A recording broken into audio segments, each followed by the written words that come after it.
Assalamu alaikum al'umma, barkanku da wannan lokaci, da fatan kowannen ku yana lafiya, yana cikin ƙoshin lafiya, to Allah sa haka.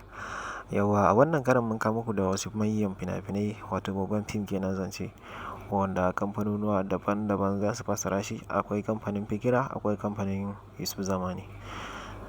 Sannan dan uwa, idan yau ne farkon ziyartar ka wannan YouTube channel namu, ka daure ka danna mana da subscribe, sannan ka haɗa mana da alamar ƙararrawa, ta yadda idan mun ɗora da sabbin bidiyo za ku dinga samun su a kowane lokaci.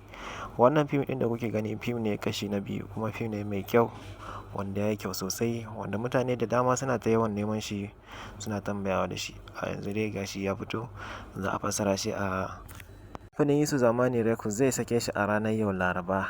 Ga masu buƙatar kallon shi, akwai group wanda muke saka lambobin mutane a ciki, amma tsari ne wanda ake yin defo, wato ake rijista kenan a shiga ciki. Kowace ƙasa mutum yake muna saka shi a cikin wannan tsari namu na VIP. Sannan da akwai group ɗin WhatsApp, akwai kuma na Telegram. Ga duk wanda mutum yake da ra'ayi za mu iya saka shi a ciki. Wannan fim ɗin kamfanin Fikira zai fassara shi ma a gobe Alhamis. Ina ma'abota kallon fina-finan kamfanin Fikira, kada ku bari a baku labari. Masu son kallon fina-finan kamfanin Yusuf Zamani Records, kada ku bari a baku labarin fina-finan nan. Sultan shi ma na nan zagayowa, da haka kada ku bari a baku labarin fina-finan nan. Fim ne mai kyau, ya yi kyawu sosai. Ga masu buƙatar shiga goro za su yi mana magana bisa lambobin mu wanda muka saba aje muku da su a kowane lokaci. A kowace ƙasa mu da yake muna saka shi a cikin wannan tsari namu na group na VIP kenan. Ma'abota kallon fina-finan Indiya Hausa.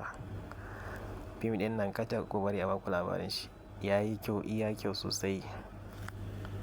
Sannan da akwai masu magana suna cewa suna diba fina-finai a bisa YouTube ko kuma a bisa Bidimat ko Facebook.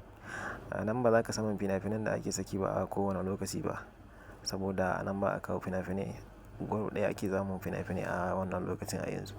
Group ɗin WhatsApp ko ta Telegram, wanda ake yin defo a shiga ciki. Zo filin daga, samu nan mun shirya, samu nan mun fullo, mu mazajen maini, da tarin maini, da mu da ku ba yarda.